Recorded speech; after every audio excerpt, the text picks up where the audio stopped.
C'est le summum de la bêtise. Mais oui. Ces gens sont des crétins finis, pardon, il n'y a pas d'autre mot.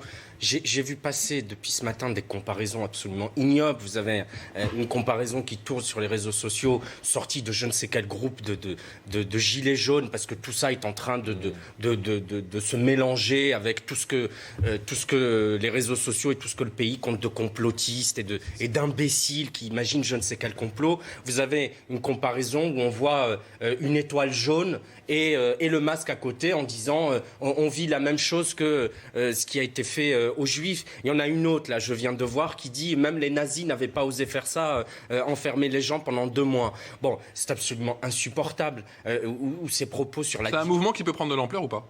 J'espère pas, parce que ce serait quand même inquiétant. On a vu dans les rangs certains gilets jaunes. Je pense quand même, dans leur écrasante majorité, les Français capables d'intelligence collective. On a dit, qu'est-ce qu'on n'a pas entendu au moment du confinement, que ça allait pas être respecté, qu'on était un peuple de rebelles, que tout cela ne marcherait pas. Et non, ça a marché. Les gens sont restés chez eux pendant 2 mois. Ils ont respecté les règles. Dans leur écrasante majorité, les Français sont responsables. Ils savent bien que c'est un acte d'abord pour soi-même, mais c'est aussi un acte pour les autres. Parce que là, ce sont des égoïstes. Que disent-ils ? Ma liberté personnelle prime sur toute autre considération.